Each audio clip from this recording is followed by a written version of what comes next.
I'm a student, but what college and what I'm studying isn't important. What is important is that I have always owned Windows computers and the school uses Macs for our projects. Transferring files between them was a nightmare, so I stayed at school to finish anything that was due. I took the buses home every day and fairly late.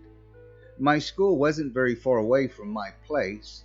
However, I was always so tired from cramming to finish projects before the deadline, I took the buses home. And the passes were included in our tuition, so why not use them as often as possible? On the way back one night, I was nodding off to sleep. The driver's bad habit of stopping suddenly was the only thing keeping me awake. My head snapped forward when the bus stopped. At first, I wasn't sure where I was. We had stopped in front of a park. The driver often paused to take a 5-minute break at this stop because I was the only one left riding the bus. I knew I would drift back off to sleep if we didn't start moving soon. I almost did. Glancing out the window, I noticed something that got enough of my attention to stay awake. A man was just walking under a light into the park. For a split second, I saw his face, but I couldn't remember what it looked like. My body reacted in flight mode after seeing it. I was wide awake, feeling like I should start running. Muscles tense, I stared, hoping he would look back in my direction.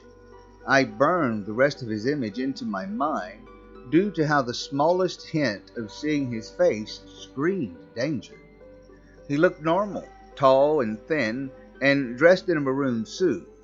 Alright, maybe that color of suit wasn't all that normal. I'd seen weirder outfits of the students in my class, and there were some bars in the area. It wasn't unreasonable he wore a nice suit out on a date. That could explain his fashion sense, but not why my body reacted in the way that it did only looking at him. The bus started back up again, and I was left to wonder what that was all about for another day. While I was working on my newest project, I kept getting distracted thinking about the man in the park. I wanted to remember his face just as much as I didn't. I knew unless I got this settled, I would never be able to focus. The path through the park was faster than the bus. I always stayed on the bus instead of cutting through the park because I was too lazy to walk. The next night, I got off of the bus right in front of the park, my driver paying no attention. It was a foolish thought, thinking that odd man would be back a second time. And I haven't heard great things about the park. A lot of muggings lately, so all of my female friends refuse to walk through at night. Dangerous, but I still just needed to know who that man was. I walked through at a brisk pace while looking around me. I kept my phone in my hand just in case I did get into trouble. When I came across someone on the pathway, I eyed him, wary. When he spotted me and took a few steps in my direction, I almost called the cops. Relief flooded me when I noticed his jacket was labeled as security. "Hey, can I walk you through?" he offered and stopped a few steps in front of me in case I was still a bit untrusting. "Parks have security now?" I asked, eyebrows raised. He let out a chuckle at my question. "Yeah, the city hired my company for just a few weeks. There has been attacks and not enough officers to patrol. Until they get settled, they wanted someone to scare away the muggers and get the drunks to the other side safe." That did make some sense. A few cops just retired, leaving so many spots to fill. I heard about the issue, but never about how it would affect the city as a whole. "I'm Garrett. You don't need to walk with me if you feel uncomfortable. Just thought I would offer. I can take down anyone who tries to hurt you, but I can't arrest them," he explained. Since he seemed like a nice enough guy, I took him up on his offer.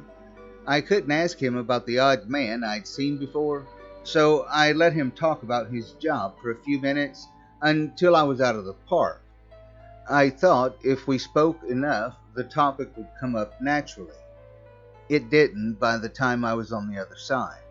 I thanked him, requesting if he was going to be on the same shift tomorrow. He was. At least now there was someone to watch over me as I went on this goose chase of mine. In the next week, I took my path through the park with Garrett beside me. He kept warning me to stay on the bus, but I could also tell that he wanted someone to chat with. It was a boring job, after all. I didn't have class on the weekend, so I didn't see him for 2 days. The following Monday, I was a little shocked at what I saw when we met at the usual time. Garrett was a tall, built man. You need to be for his line of work. He said he was in the military, but due to a leg injury, he needed to retire early. So it was a surprise to see him with a busted lip and a black eye. "Garrett, are you all right?" I asked my new friend. "Yeah, it's nothing. Some kids getting rowdy over the weekend. Needed to break it up. They scattered, but I feel like they're bad news. It's better if you stay out of the park for a few days. You hear?" I nodded, feeling a little upset that he got roughed up. Must have been a bunch of people to do it. My quest of trying to find the stranger should not put me in danger. For all I knew, I dreamed that man with the strange face. We walked and talked, Garrett happy that there was someone to listen to him speak after 2 days of being alone. "You'll stay away for a little bit, right?" he asked when we reached the other side of the park. "Yeah, for a few days. But you better be here when I get back," I warned. He gave me another smile, and we went our separate ways. I fully planned on staying on the bus instead of cutting through for a while, and I did just that for 2 days. On the third day, I was on the idling bus, waiting for it to get going, when I saw something at the entrance of the park. A group of high school students were cheering and walking into the start of the trail. It was nothing out of the ordinary. That was until I noticed some carried baseball bats. It took my mind a few moments to register they were not just coming home from practice. By the time I did, the bus had started to drive again. I rushed to the front of the bus, begging it to stop. The driver looked annoyed until I explained my theory. He agreed to call the police for me due to how worried I looked. The city buses always opened the doors when they stopped. The driver didn't have time to stop me from running out of the door and towards the park. It wasn't the wisest idea. I still felt as if I could find Garrett before those kids. I wasn't about to leave behind my first real friend. My entire life I kept my head down, not speaking much. I just found someone who liked a person that listened. I wasn't going to let anything happen to him. I ran in the dark, chest hurting from not even doing a light jog in years. I heard the sounds of the kids cheering each other on, and I prayed I wasn't too late. I almost ran right into one of them. They all stood in a circle, already finding my friend. He was tough, but against a pack of teens with weapons. I could tell a few of them were on the receiving end of his punches before they overpowered the single park security guard. I felt sick when I heard the bat crack against something. I didn't think I took so long finding them, and yet I was far too late. A boiling rage I've never felt before took over. I stepped away from the group before anyone noticed me. "Hey, shitbags, the cops are on the way. You better fuck off." I was a small college student.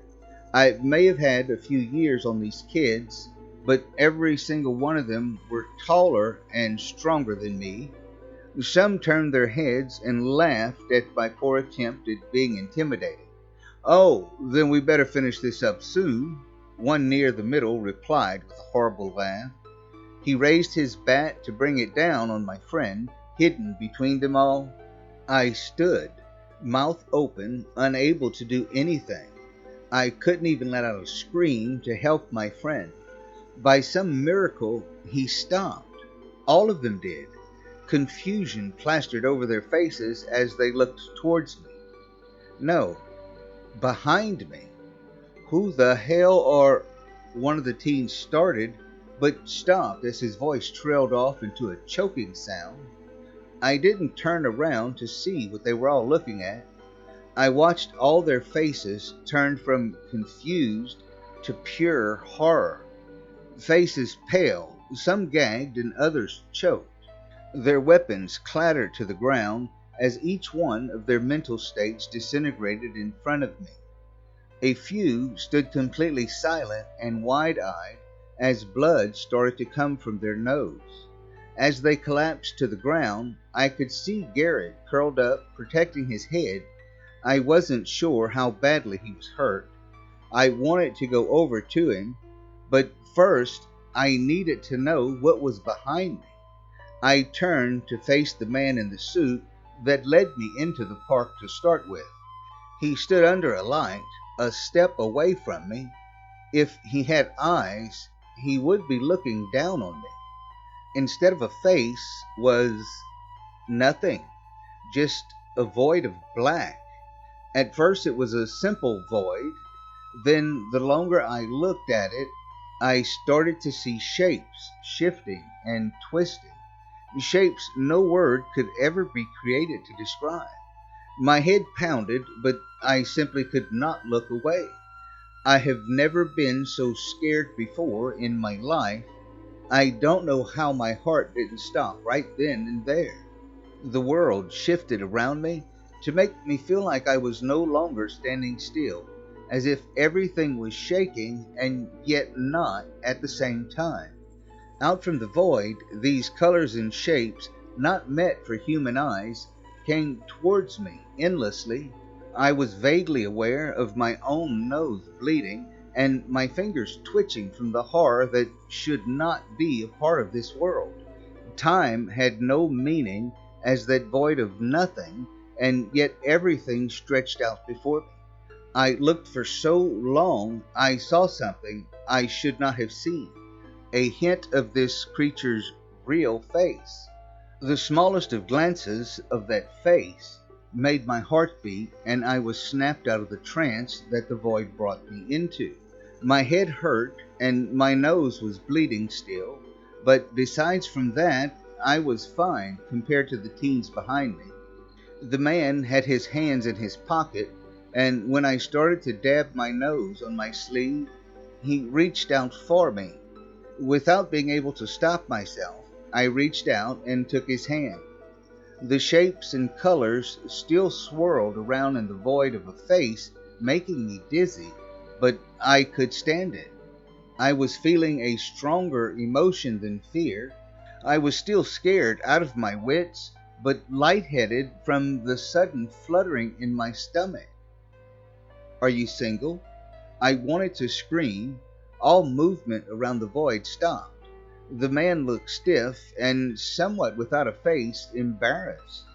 I could not believe I just asked out a nightmare creature. What was wrong with me? No, really, what was wrong with my brain? Until that point in my life, I'd never experienced any sort of romantic love towards anyone. My mother always said I just needed to meet the right person. I fully accepted living alone. I didn't mind it. I was perfectly content doing my own thing until that moment. I wanted Garrett to be all right and desperately wanted to date this monster. He moved his head so he was looking at the group of traumatized teens and then back at me. "Seriously?" the man without a face asked. His voice sounded like clips of other voices, making up a word. I felt my face flush as I nodded. Who knew being scared to death and love at first sight could happen at the same time? I mean, I know it's sudden, and it's fine if you aren't. I'm okay just being friends and hanging out and getting to know you. So I'm just going to get my friend to the hospital. How about you think about it, and I'll see you tomorrow night? I wanted to die for a few different reasons. I let go of the faceless man's hand to go over to my friend. The man looked at his hand as if trying to figure out what just happened. Garrett was already waking up and trying to move. I told him to stay put and I'd call for help. When I looked back, the faceless man was gone. Garrett would be in the hospital for a bit, but he was alive. He kept thanking me for saving him, even though I felt like I didn't do much, and he was also angry at me for rushing in to save him. I would never hear the end of how proud and disappointed he was in me. The cops gathered up the teens, and the last I heard, they blamed their mental damage on a bad batch of drugs. I didn't know if it was a cover-up job or they just wanted to close the case. I was certain I would never really learn. I kept my promise and went back to the park to meet the monster that saved us. After a few hours, I didn't think he would show up. When he did, I felt dizzy again, looking into the void. I got to thinking about why I was able to stand looking into his face and others couldn't. Happening out? He asked in his weird voice when he stopped in front of me. I felt my stomach flutter again, glad he was fine with getting to know each other and forgiving me for my outburst the other night. I decided then on why I could look at his face. Because I loved him more than I was afraid of him. That worried me. I knew if my feelings ever changed, I might turn out like those teenagers. The faceless man didn't appear to have any kind of malice behind his actions. He was just a little bit dangerous by existing. I was, strangely enough, perfectly fine with that. He didn't talk much. I started to show him some videos on my phone. He appeared to enjoy it. It was hard to tell with him. For now, I'm happy with how things are, just hanging out with the faceless man in the park until I'm ready to ask him if he wants to take it further.